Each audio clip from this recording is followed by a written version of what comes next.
네, 계속해서 전문가와 함께 한중 정상회담의 주요 성과들 짚어보겠습니다. 정재흥 세종연구소 선임연구위원과 함께하겠습니다. 어서 오십시오. 어서 오십시오. 네, 반갑습니다. 네, 자 한중 정상회담, 회담부터 만찬까지 합하면 한 4시간 넘게 진행이 된 건데 전체적으로 어떻게 평가하고 계세요?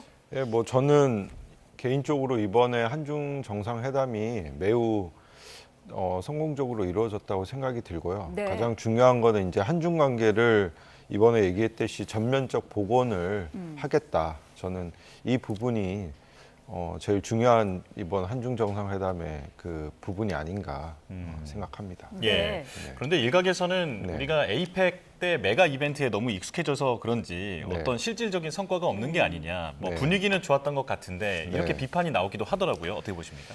근데 이제 저희가 이 한중 관계에 대해서 조금 이제 봐야 될 필요가 있는 것이 잘 알다시피 이제 사드 이후에 지난 한 10여 년, 그러니까 시진핑 주석이 11년 만에 방중을 하지 않았습니까? 네. 그러니까 그동안 한중 관계가 뭐 대내외 정세로 인해서 되게 냉랭한 건 사실이었습니다. 그리고 지금 국제 정세도 과거에 비해서 많이 달라지는 상황 속에서 그렇지만 이번에 어쨌든 2달 만에 이재명 대통령이 중국 국빈을 방문했다는 것 자체가 저는 되게 이 양국 관계에 있어서는 상당히 큰 의미가 있다라고 생각이 들고 네. 이걸 이제 바탕으로 앞으로 어떻게 우리가 이제 한중 관계를 좀 더 우호적으로 그리고 좀 더 이제 인적 교류라든지 여러 가지 측면에서 좀 잘 이끌어 가느냐 이게 되게 중요한 하나의 계기가 된 것 같습니다. 아, 네. 예.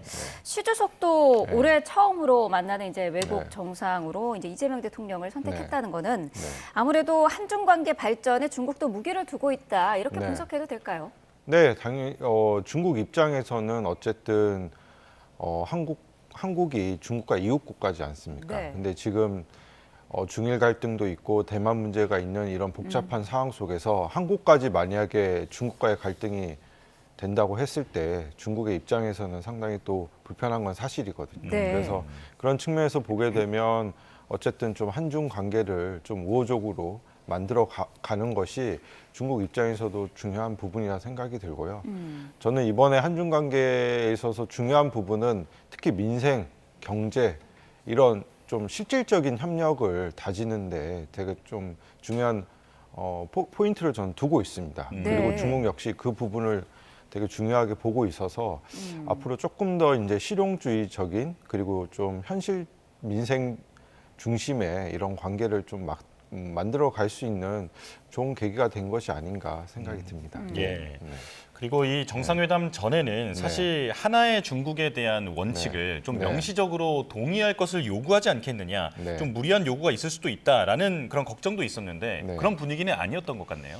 그렇죠. 어차피 근데 이제 제가 이 한중 정상회담 열리기 전에 이재명 대통령이 중국 CCTV랑 그 대담을 한 걸 봤습니다. 근데 네. 그때 이제 대담에서 한국은 하나의 중국 원칙을 존중한다라고 얘기를 했기 때문에 그런 상황에서 뭐 굳이 이제 왜냐하면 지금 한중 간에 논의해야 될 사안도 많은데 그래서 뭐 그런 문제를 굳이 이렇게 또 얘기를 하면 또 그 문제 갖고 시간을 뭐 그런 시간보다는 훨씬 더 이제 건설적인 앞으로 한중 관계를 어떻게 우리가 만들어 갈 것인지에 대한 얘기가 저는 좀 더 중점적으로 논의한 것이 아닌가 생각이 듭니다. 예. 네.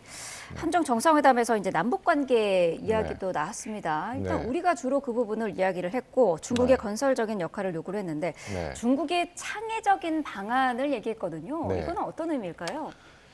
뭐 그 부분은 잘 알다시피 이제 남북 관계든 한반도 문제든 북한 문제가 뭐 이게 하루 이틀 문제도 아니고 네. 되게 오래된 지난 수십 년간 이 문제가 계속 되고 있는 문제인데 중국은 기본적으로 뭐 지난번 에이펙 때도 얘기했겠지만 한반도 평화 안정을 중요시합니다. 왜냐하면 한반도 평화가 안정이 되어야지 그것이 중국 입장에서도 중요한 부분이어서 네. 이제 앞으로 이러한 부분을 위해서 한국과 중국이 어떻게 소통을 할 것인지. 근데 저는 이제 한국과 중국의 소통도 중요하지만 거기에 이제 또 맞춰서 또 한국 역시 뭐 이제 남북 관계라든지 그리고 지금 또 북한과 러시아 관계가 또 긴밀하지 않습니까? 그러면 또 한중 관계의 이런 협력의 모멘텀을 살려서 뭐 예를 들어서 러시아와의 관계라든지 그러니까 전반적인 그러한 분위기를 우리가 좀 만들어갈 수 있는 좀 이러한 틀을 다진 게 아닌가 생각이 듭니다. 왜냐하면 어쨌든 한반도에서의 어떤 진영 대립이라든지 또 소위 말하는 냉전의 어떤 갈등은 우리 한국한테도 우리가 원치 않은 상황이기 때문에 어쨌든 이번 한중 간의 관계를 통해서 중국 역시 그 부분에 대해서는 한국과 공감대를 갖고 있어서 저는 네. 앞으로 한중이 이제 한반도 평화라는 이런 모멘텀을 위해서 훨씬 더 이렇게 긴밀한 소통이 저는 예상이 될 거라고 보여집니다. 예. 네. 그런데 중국이 의지를 보이긴 했습니다만 현실적으로 북한을 움직일 수 있는 카드가 네. 중국도 마땅치는 않다라는 지적도 있거든요. 네. 최근 힘의 논리가 워낙 통용되고 있기 때문에 네. 북한이 도발을 한다든지 네. 군사력을 키운다든지 하는 부분에 대해서 중국도 뭐라 할 수 없다. 이런 지적은 어떻게 보십니까? 그렇죠. 북중 관계라는 것이 잘 알다시피 이런 뭐 한미 관계랑은 또 다른 차원이 있습니다. 그리고 저는 이제 개인적으로 조금 어려운 걱정되는 측면이 이번에 이제 베네수엘라 마두로 대통령을 이제 미국에서 이제 이제 어떻게 보면 체포라고 할 수도 있겠지만 네. 이제 그러한 것들에 대해서 지금 국제사회에서도 되게 상당히 불만의 목소리를 얘기를 하고 있고 북측에서도 이제 방중에 맞춰서 아마 동해 쪽으로 미사일 발사를 하지 않았습니까?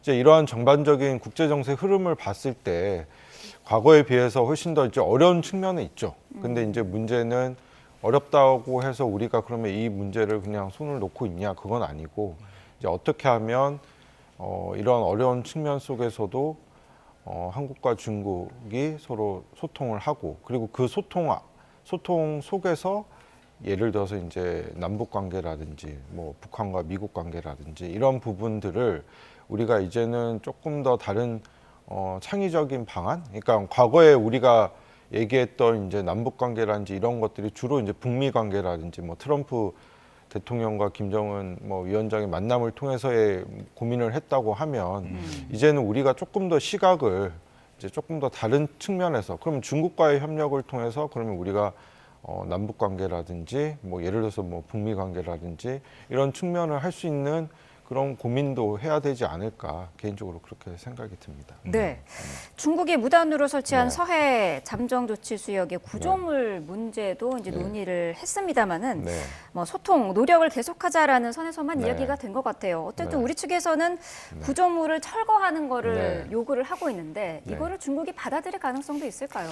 그러니까 이게 서해 문제 역시 저도 이게 뭐 어떻게 보면 올해 좀 기간이 이어도 문제부터 시작해서 우리가 한중 간의 이제 영유권 문제가 또 오래된 이슈고요. 그리고 네. 또 아셔야 되는 게 지금 일본 간의 문제도 이제 대만 해협 문제도 있지만 남중국해, 동중국해 이게 다 연결되는 문제입니다. 그렇기 네. 때문에 이게 뭐 하루아침에 철거를 한다고 해서 이게 또 쉽게 되는 부분이 아니기 여러 가지 이제 국가적인 차원의 전략적 이해관계가 다른 측면이 있어서 저는 이번에 어쨌든 이 서해라는 근데 우리가 이제 제가 아까 말씀드린 것처럼 좀 인식의 전환이 필요하다는 것이 서해가 뭐 우리의 바다이기도 하고 또 중국의 바다 서로 이제 이제 서로 이렇게 같이 이렇게 같은 바다를 놓고 이제 두 나라가 있지 않습니까? 예. 그래서 이러한 부분을 우리가 계속 어떤 이제 자국의 이익이라든지 뭐 어떤 이런 안보적 측면에서만 접근하기 시작하면 이게 참 풀기 어려운 측면이 있습니다. 그래서 저는 이번에 말한 것처럼 평화의 바다, 약간 이제 서로 상호가 이렇게 함께 할 수 있는 바다. 그러니까 예를 들어서 서해를 놓고 한중이 뭐 같이 어떤 뭐 공동의 어떤 협력을 할 수 있는 하던가 아니면 옛날에 뭐 한동안 과거 한 문재인 정부 때죠. 그때 이제 황해 평화 포럼이라고 해가지고 이 지역을 놓고 한국, 중국, 뭐 예를 들어서 북한 이 세 나라가 서로 간에 어떤 협력을 할 수 있던 뭐 관광이 됐든 아니면 서로 간에 이런 공존의 장으로 만들자라는 그런 얘기들도 있었습니다. 그래서 우리가 이제 그런 측면에서도 같이 좀 고민을 해가면서 이 문제는 서로가 이제 이게 악화되지 않도록 하는 게 중요하지 않습니까? 이런 문제를 갖고 관리적인 측면에서 접근을 하는 것이 조금 중요한 것이 아닌가 개인적으로 그렇게 보고 있습니다. 예. 근데 우리 측에서는 저 서해 구조물에 대해서 네. 불법으로 규정하고 예민하게 반응하게 되는 게 우리가 이제 걱정하는 건 쉽게 말하면 알박기 형태로 가는 게 아닌가 이런 네. 부분이잖아요. 네. 일단 중국 측이 저 구조물을 세운 그 목적 자체가 불분명한데 네. 여러 가지 추정만 나오고 있습니다. 연구원께서는 어떻게 파악하고 계십니까? 뭐 저도 이제 중국 측에서 지난번에 서해 구조물 얘기를 뭐 간단히 얘기를 한 적이 있습니다. 근데 네.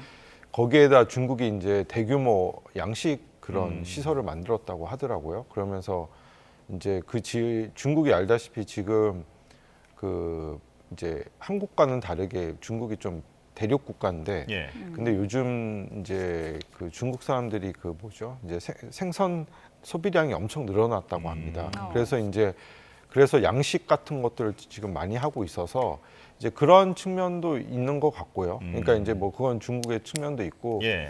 또 하나 측면은 아무래도 이제 뭐 그러한 것들을 통해서 앞으로 이제 지금 이 영내에서 좀 갈등이 되고 있는 여러 가지 이제 사안들이 있지 않습니까? 근데 우리 역시 뭐 지금 뭐 아직은 이제 그게 논쟁이 되고 있지 않지만 뭐 지금 얘기 나오는 것들이 뭐 2호도라든지 제주도 해군기지 뭐 이런 문제들이 많이 나오고 있습니다. 근데 네. 이런 문제들은 사실상 한중 간의 문제라기보다는 또 미국과 중국 그리고 지금 여러 가지 국제 질서의 어떤 이 영내의 어떤 해양 안보와도 좀 이제 복잡하게 연계된 상황이기 때문에 네. 그 문제를 그러니까 저는 이 문제는 앞으로 조금 한중이 계속 소통을 해 가면서 어떻게 하면 좀 해결책을 모색을 하는 그러니까 우리 입장에선 당연히 그거를 빨리 뭐 철수하기를 예. 원하겠죠.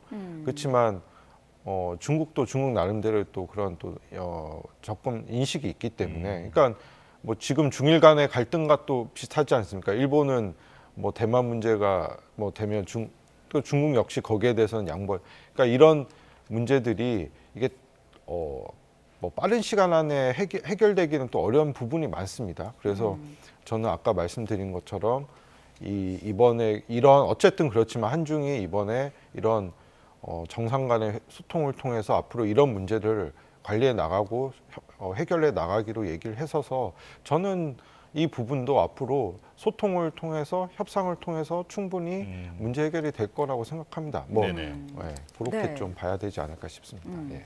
한국과 중국의 이 국민들 사이에 심리적인 거리감이 네. 상당히 좀 커지지 않았습니까? 네. 뭐 한한령 얘기도 네. 나왔었고요. 네. 서로에 대한 좀 우호적인 분위기를 형성할 필요성이 있다는 부분에서는 양국 정상이 의견을 함께했는데 네. 어떻게 보세요? 좀 개선될 여지가 있습니까?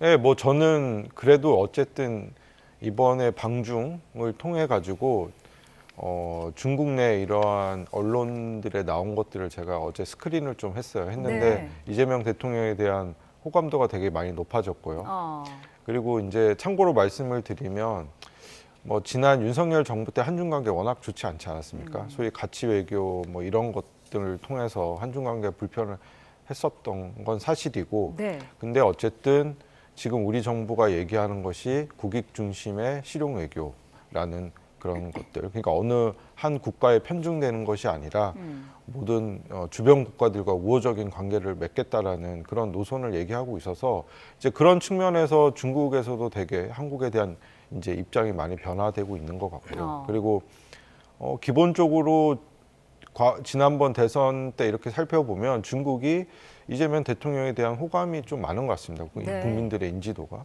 그러니까 이런 측면들이 저는 다 상호간에 좀 긍정적으로 작용하는 것이 아닌가. 그러면 과거에 이제 한중 관계가 안 좋았을 때는 중국 내에도 한국에 대한 인식이 좋지가 않았어요. 근데 오늘 며칠 최근에 저도 이제 중국을 출장을 가면서 느낀 게 요즘 또 중국이 무비자 하지 않았습니까? 네. 그러니까 한국 사람들도 특히 젊은 사람들이 상해 같은 대도시로 많이 가는 것 같고요.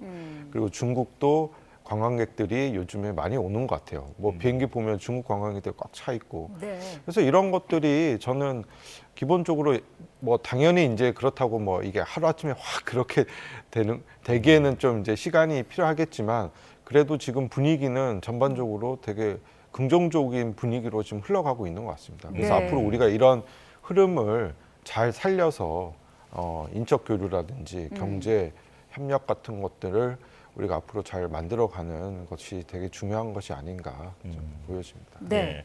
그렇다면 한한령도 해제가 되는 것인가 이런 기대감이 들 수밖에 없는데 경제사절단도 MOU를 체결했다고 하고 그리고 네. 양국 정상도 네. 문화 콘텐츠 교류를 확대하자 네. 이런 언급까지 나왔는데 네. 한한령이 어떤 공식 조치는 아니잖아요. 네. 그렇죠. 그래도 존재하는 게 사실인데 네. 앞으로 분위기 좀 좋아질 수 있을까요?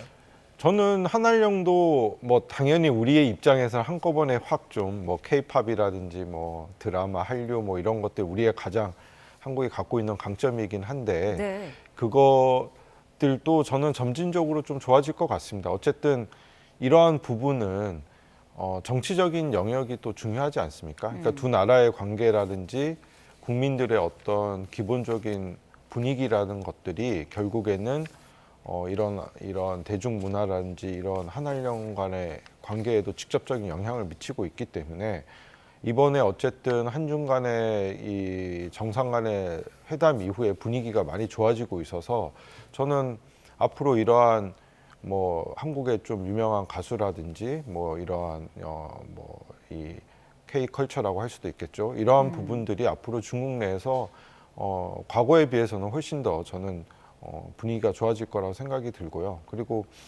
요즘 보니까 이제 한국 뭐 화장품이라든지 여러 가지 패션이라든지 이러한 것들이 중국의 젊은 특히 여성들한테 인기가 많은 것 같습니다. 네. 그래서 이번에도 뭐 펑리위엔 여사한테 K 화장품인가 선물했다고 미용기기. 하더라고요. 예, 미용기. 예. 그러니까 이러한 것들이 한국의 이 중국 내에 있는 그런 이미지가 저는 그런 이미지를 많이 갖고 있어서 저는 앞으로도 분위기가 많이 그런 부분도 많이 이제 크게 좋아질 것 같습니다. 기분이. 네. 오늘은 이 네. 대통령이 이제 리창 총리, 자오러지 전인대 상무위원장, 이제 서열 2, 3위인 네. 인물과도 네. 만나고 천재닝 서기와의 만찬 일정도 주목이 된다고 하는데 네. 오늘 일정의 의미는 어떻게 보고 계세요? 저는 어쨌든 이번에 있어서 중국에서 이재명 대통령의 방문을 되게 중요하게 생각하는구나. 왜냐하면 보통 이제 국가 정상 간의 만남 이후에